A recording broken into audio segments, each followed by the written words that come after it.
bien bonjour à tous messieurs dames, bienvenue sur cette nouvelle vidéo, j'espère que vous allez bien, c'est Fukio, aujourd'hui nous sommes le 6 avril 2023, exactement 23h31.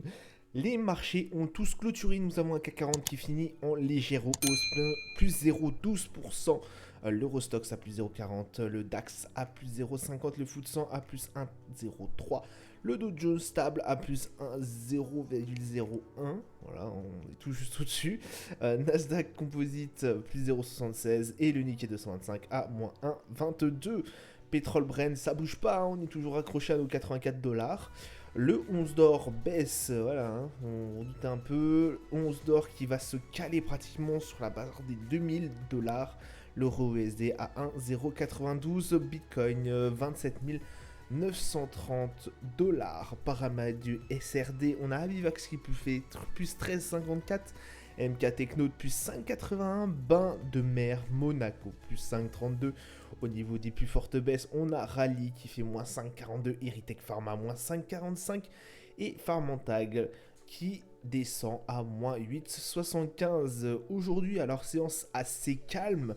Effectivement, demain, pour beaucoup de pays, ça sera notamment le vendredi saint, suivi de lundi de Pâques, hein, forcément. Donc ça sera forcément des séances qui seront assez chômées. Donc voilà, on a clôturé quand même, la plupart des indices sont clôturés dans le vert, tout juste, voilà, tout juste stable. Bon, ça reste un peu dans la mouvance de ce que je vous avais dit hier. On reste quand même très très attentif au niveau des US, hein. Voilà, hein, on a une inscription au chômage qui vont diminuer de 18 000 à 228 000 sur la semaine du 1er avril. Et contre 200 000 qui étaient quand même anticipés par le consensus. Donc le chiffre de la semaine précédente a été révisé de 198 000 à 246 000 du fait de la mise à jour de l'ajustement saisonnier. On reste quand même, voilà, avec ces chiffres-là, on reste quand même très attentif à ce qui se passe au niveau des US. Je vous rappelle que le Jolt qui est sorti, c'était quand, il y a 2-3 jours, qui était vraiment en dehors des clous de ce qui était attendu, hein, au niveau du chiffre. Au niveau des chiffres, je crois qu'on était, je ne me rappelle plus, mais on était complètement en dehors des clous. Donc le chômage et tout ce qui s'ensuit, voilà, hein, on a pas mal de chiffres qui bougent. Je me rappelle plus ce qu'on avait eu hier ou avant-hier de tête. Mais voilà, ça avait pas mal fait parler de... Ah oui, le PMI. Oui, oui, le PMI. Le PMI qui était aussi pas du tout dans les clous. Donc voilà, on a quand même des indicateurs, pardon, économiques au niveau des US qui ne sont pas du tout en accord avec le consensus et qui sont beaucoup plus faibles. Et on a toujours ce risque de récession qui commence à revenir, qui commence à planer au niveau des US. Et ça ne rassure pas énormément le marché. Hier, je vous avais dit aussi qu'on a voilà, une banque où on a des petits doutes sur le fait de sa stabilité, qui avait perdu énormément en cotation. Mais quand même, voilà, on a des petits doutes. Alors, c'est pas une énorme banque, hein, c'est une banque régionale. Mais on reste quand même tout à fait à l'écoute de ce qui se passe au niveau économique, forcément. Et on a surtout des énormes doutes. On reste vraiment sur un... Voilà, surtout sur les 2 derniers jours de la semaine. Enfin, sur les 2 derniers jours, si on compte pas demain, qui sera un jour où il va pas forcément se passer grand chose, je pense. Voilà, on reste quand même assez attentiste, hein. On regarde ce qui va se passer. Les investisseurs ne prennent pas forcément énormément de risques. Voilà, on est vraiment sur... on attend. Voilà, le CAC 40, il est stable aussi. Ça fait 2 séances d'affilée qu'il est stable. Alors quand je dis qu'il est stable, c'est qu'on n'a pas énormément bougé. Voilà. Donc vraiment... Voilà, hein, on a vraiment un marché qui se pose, qui se calme. Alors sur certains indices, ça monte un peu quand même. Mais ce n'est pas un énorme boom, quoi, hein. On reste vraiment sur nos acquis. On va les grignoter quelque part à droite, à gauche. Voilà, quelques points. remonter un peu et on va voir ce qui va se passer. Comme je vous l'ai dit, la crise bancaire pour certains n'est pas passée, pour d'autres elle est complètement finie. On a eu quand même on a eu quand même UBS et Crédit Suisse qui ont dû fusionner là pour sauver Crédit Suisse, j'ai envie de vous dire. Voilà, il y a eu pas mal de choses. Alors, je vous en ai pas parlé aussi. Il y avait eu forcément la dernière réunion de Crédit Suisse qui s'est passé assez chaudement, j'ai envie de vous dire, hier. Et puis celle du... Non, avant-hier, et celle du BS, c'était hier. Voilà. Bon, alors, c'était pas la dernière, celle du BS, mais forcément. Mais ça a été... les investisseurs étaient assez inquiets. Voilà, avec cette réunion de ce qui allait devenir, parce que je vous rappelle que c'est UBS qui est la plus grosse banque suisse qui vient d'acquérir pour 3 milliards et quelques Crédit Suisse, et Crédit Suisse qui n'existe absolument plus, qui reste, ça reste un énorme problème. Crédit Suisse, c'est quand même dingue. Vous vous rendez compte qu'en à peine une semaine, Crédit Suisse, alors même s'ils avaient des casseroles depuis un sacré bout de temps, depuis une semaine, Crédit Suisse, en fait, en une semaine, Crédit Suisse a disparu complètement des radars. C'est la deuxième plus grosse banque de Suisse, a disparu en un claquement de doigts. Je ne sais pas si vous imaginez la vitesse à laquelle ça va. On a eu des doutes sur Deutsche Bank. Alors heureusement que Deutsche Bank, à mon avis, il y a eu des gros coups de fil qui ont été envoyés, parce que là, Deutsche Bank, pendant un moment, c'était chaud. Mais bon, on s'est rassuré un peu, j'ai envie de vous dire, parce que voilà, quand même Deutsche Bank, plus grosse banque par contre là d'Allemagne, ça rigole pas forcément. Alors côté allemand, ça va un peu mieux sur les derniers indicateurs. Voilà, mais on reste quand même très très intuitif, en tout cas au niveau des US, pour éviter effectivement, on espère, cette récession. Donc voilà, au niveau de nos calendriers d'annonces économiques, aujourd'hui on a eu la balance commerciale australienne à 3h30 qui s'est mieux passée que ce qu'on a espéré par le consensus. Donc ça c'est parfait. Taux de chômage 5%, donc qui est en forte baisse, forte baisse.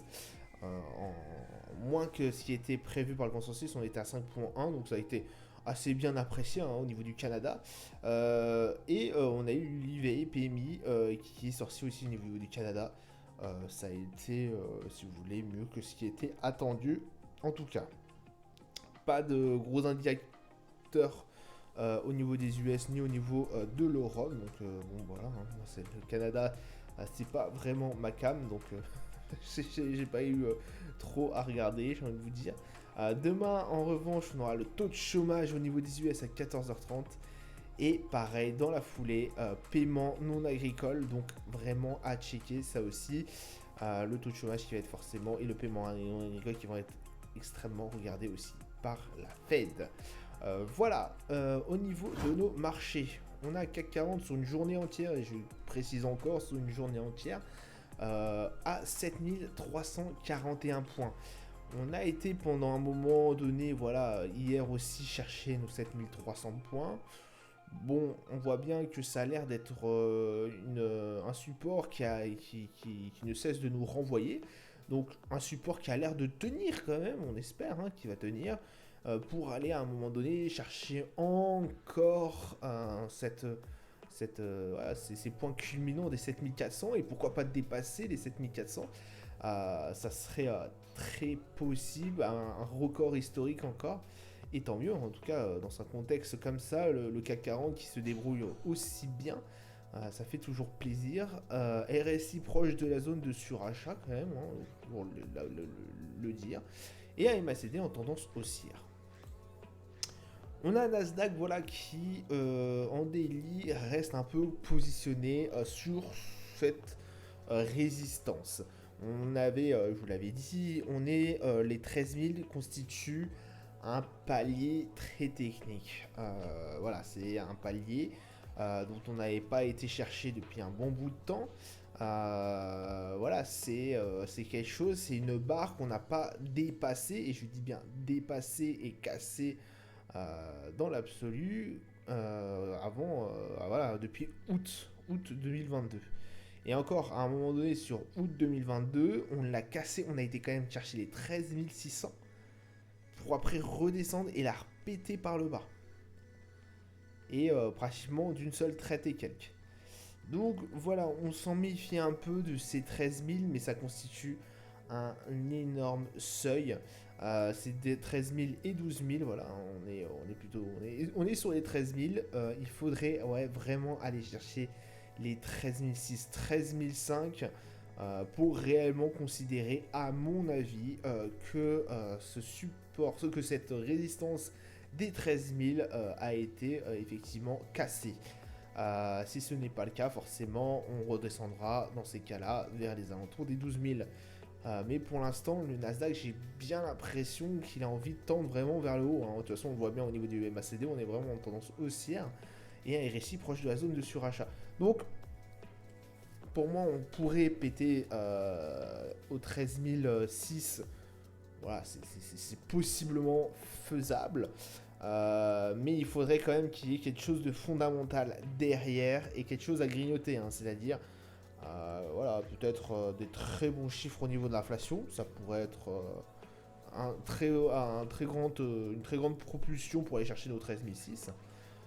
Mais voilà, pour l'instant, on n'y est pas encore. On va regarder ça d'assez près. Mais voilà, 13 001, forcément un niveau qui est très technique. Donc faites très attention. Voilà, pour vous donner l'ordre d'idée, on avait dépassé, on était même aller chercher les 13 200. On voit bien qu'on s'est fait refouler de cette barre. On s'est fait refouler pour aller chercher au-dessus. Et que là, on est vraiment sur les 13 000. Donc faites très attention. Niveau très technique, en tout cas sur le Nasdaq. Et c'est pas le seul. Le Brent, 85,11$. Alors, je vous refais le topo sur le Brent. Comme à chaque fois, hein, j'ai envie de vous dire, on a eu un gap énorme le week-end dernier. Le week-end dernier, on nous annonce que l'OPEP+, alors, je crois que c'est l'OPEP+, oui, s'est réuni le week-end, que ces derniers ont décidé de ralentir la production de barils de 1 million de barils par jour, je crois. Peut-être c'est ça les chiffres. Donc du coup, forcément, quand vous augmentez, quand vous réduisez le nombre de barils disponibles de 1 million par jour, forcément, ça fait grimper le prix. On est passé à 85$, direct 84-85$ le baril. Et depuis lundi, le baril ne bouge pas. Ne bouge pas parce que cette annonce a été un coup de tonnerre. On s'y attendait déjà pas, les investisseurs ne s'y attendaient pas, c'est pour ça qu'il y a eu une telle cassure. Ils se sont vraiment foutus complètement la gueule des marchés. Ils ont dit bon, on va lancer cette actu comme ça. 85,11$. Donc voilà, forcément un changement de tendance qui s'est avéré direct parce qu'on était toujours dans cette range entre les 80 et les 70. Je vous avais dit que pendant un moment, ça avait. Voilà, quand on a cassé cette range des 80$, moi j'y croyais pas forcément, puisque j'avais toujours en tête de ce qu'ils avaient dit et que l'OPEP Plus voulait un baril de Brent à 100$ et quelques, parce que ça leur arrange bien d'avoir un baril à 100$ et quelques. Là, le voir en dessous des 80$, chose qu'on n'avait pas vu depuis la guerre en Ukraine au minimum, ouais, on l'avait pas vu depuis décembre. Depuis décembre 2021 quand même, donc ça remonte à quelques années, on n'avait pas vu ce pétrole casser cette barre des 80$. Je vous avais dit, attention, à mon avis, ça va pas faire long feu. Donc là, on était même redescendu à 70$ le baril à un moment donné, pendant un court moment, hein, mais voilà, pendant des journées et tout. Et là, je me suis dit, mais attendez, on va pas redescendre quand même. Parce que c'est vrai qu'en daily, quand on regarde le graphique, voilà, ça descend globalement, quoi, hein. En daily, on voit que ça range entre les 100 et les 90 pendant un moment. Entre les 80 et les 90, ok.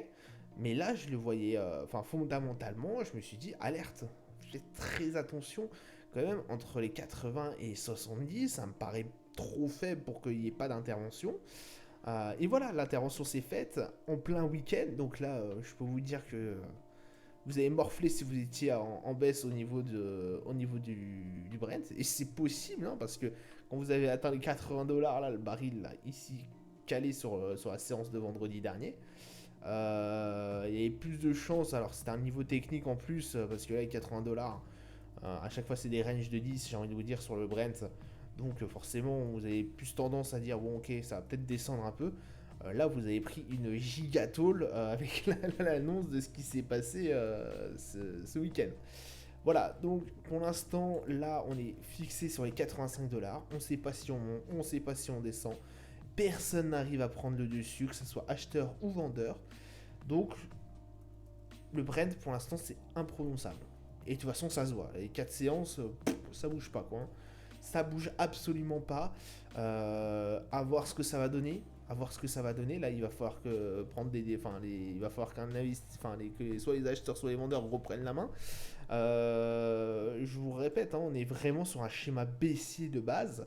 Là, avec l'annonce, pour moi, c'est imprévisible. Et de toute façon, de base, normalement, les marchés sont très compliqués à prévoir. On peut estimer à peu près, espérer savoir où est-ce que. Je préfère espérer plutôt que prévoir. On peut espérer peut-être un marché potentiellement descendant, mais même si je prédisais ça, c'est impossible à dire, quoi. C'est vraiment impossible à dire. Je ne suis absolument pas capable d'espérer croire que le Brent va descendre ou monter, puisque là, on a vraiment un Brent qui descend. Voilà. Donc techniquement, on est sur un Brent qui descend.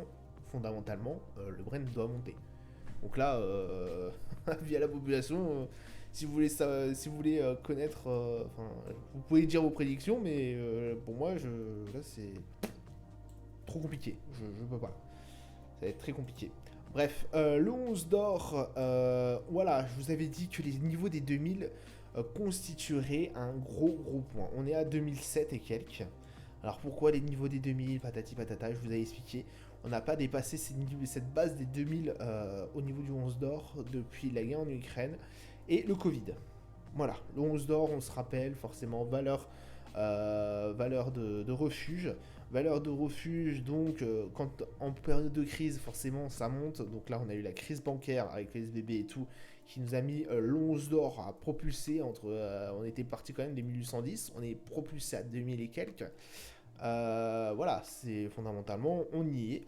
Mais techniquement, faire très attention à ce niveau des 2000, parce que je vous avais dit que ce niveau des 2000 constituait une réelle résistance. Malgré la crise en Ukraine, on a bien vu que le 11 d'or avait atteint un pic aux alentours des 2050, et les jours d'après, ça s'est écrasé la figure, et ça s'est même cassé la figure quand on regarde en daily sur des longues semaines. On a été chercher quand même les 1700 à un moment donné. Voilà, sur plusieurs semaines, sur plusieurs mois même, on a été chercher les 1700 par la suite. Donc, descendant. Hein, les grosses, on va dire la grosse range, en tout cas du 11 d'or en daily, c'est entre les 1700 et les 2000. Si on prend extrêmement large, c'est ça. Voilà. Hein, parce qu'on voit bien qu'à chaque fois qu'on tape les 2000, pareil ici, ça s'est cassé la gueule, tac tac tac.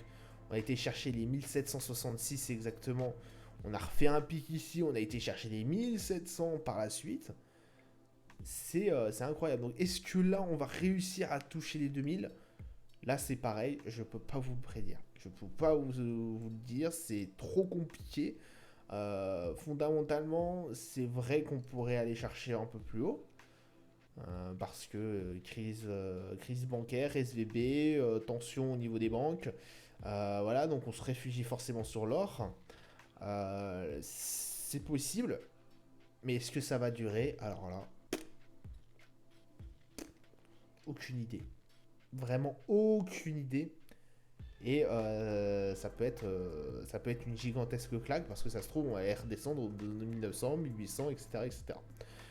Donc l'or, niveau encore aussi très technique. Je vous avoue que là, on est vraiment sur des niveaux très techniques, sur les indices, sur certains points. Ça risque d'être compliqué, hein.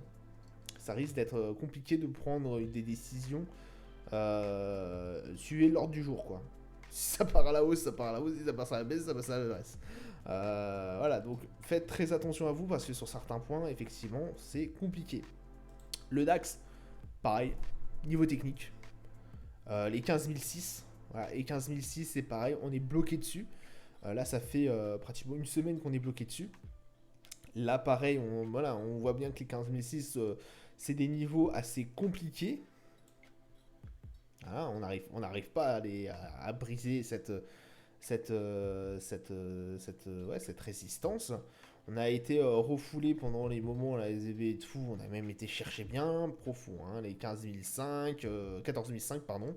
Mais on a toujours eu ce gros support des 15000 qui a tenu, et heureusement d'ailleurs. C'est incroyable qu'il ait tenu, hein, parce que à un moment donné, Deutsche Bank, j'ai envie de vous dire, là, on a été chercher bien bas. Donc vraiment, heureusement que notre 15 000 a tenu et qu'il nous a repropulsé par la suite aux niveaux des 15 006.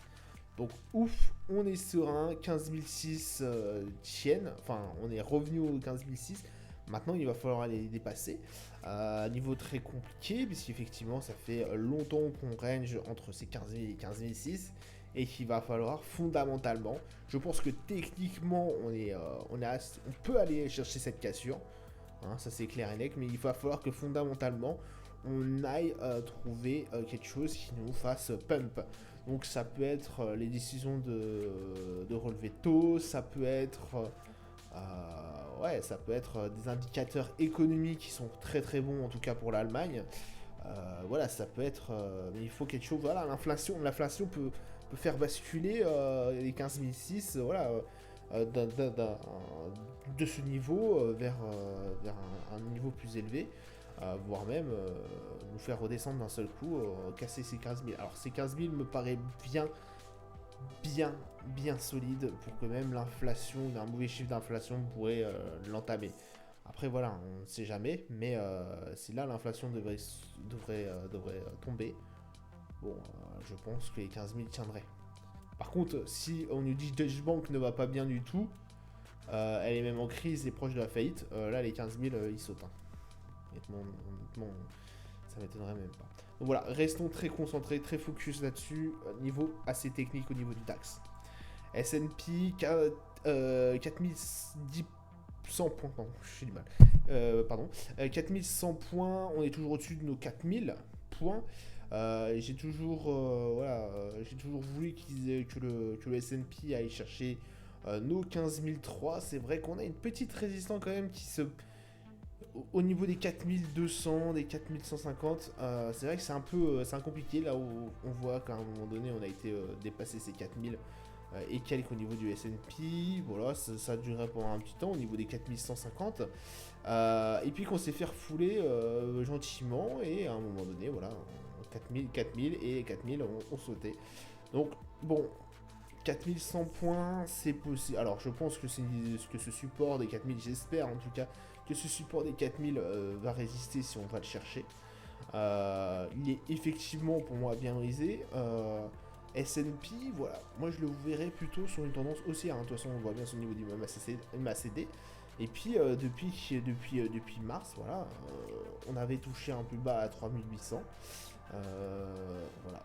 On est remonté petit à petit. Il me semble possible que le S&P continue sa remontée. Et pourquoi pas aller chercher nos 4003.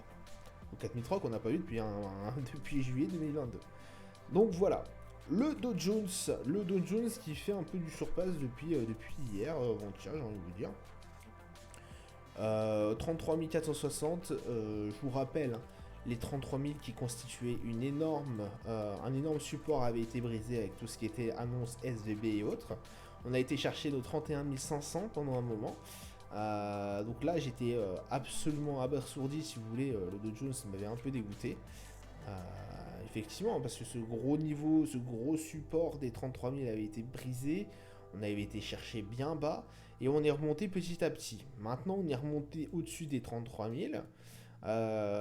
Donc notre prochain niveau, enfin la résistance se trouve au niveau des 34 400. 33 460, c'est possible qu'on aille petit à petit grappiller, pourquoi pas aller chercher nos 34 400. Et pourquoi pas les casser à un moment donné, hein. C'est pareil, il va falloir que ça soit assez costaud.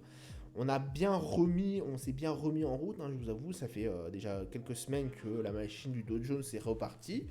Voilà, ce niveau des 33 000 a constitué vraiment un tournant, c'est-à-dire que là, à ce moment-là, quand on a cassé réellement ces 33 000, on s'est dit, ok, là on est reparti sur du haussier, en tout cas au niveau du Dow Jones. Puisque, enfin voilà, je vous disais, ça m'ennuyait un peu là, le Dow Jones, et à partir du moment où les 33 000 ont été cassés, où on a cassé la résistance des 33 000, là on s'est dit, voilà, on peut repartir en hausse. Donc moi je partirai toujours sur un Dow Jones, alors après c'est toujours ma vision des choses, mais je repartirai toujours sur une hausse au niveau du Dow Jones, en tout cas en daily. Voilà, prenez toujours avec des pincettes, hein, ce que je vous dis, mais je pense que là, si on va rechercher nos 33 000, ça constituera une résistance, parce que je vous rappelle, hein, ça a résisté pendant un paquet de temps. Là, ici, on a été chercher nos 33 000, ça avait résisté, là aussi, c'est juste que là, ça a pété, quoi. Voilà. SVB, au pire moment, en fait, on était en train de redescendre, les SVB a sauté, voilà, c'est reparti d'un seul coup. Donc, voilà, techniquement, je pense qu'on est plus proche d'aller chercher nos 34 400 que d'aller chercher nos 33 000. On va voir par la suite par les indicateurs et tout, hein. On peut toujours être surpris par quelque chose. Mais voilà, les indices américains sont en train de remonter. Voilà, le Dow Jones a l'air de reprendre son souffle, de relancer la machine. C'est possible que l'indice aille chercher tranquillement nos 34 400 dans les semaines qui suivent. Donc voilà. J'espère que cette vidéo vous aura plu. Je vous souhaite une agréable journée, une bonne soirée à vous. Bon week-end pour ceux qui vont en week-end, partent en week-end déjà et sèchent un peu le vendredi. Bon week-end, hein, puisque lundi est férié. Je crois que je ferai quand même une vidéo. Je sais pas s'il y aura énormément de choses à dire. Voilà, hein, c'est toujours un peu foufou. Mais voilà, je vous souhaite un agréable week-end et je vous dis à plus tard. Ciao ciao.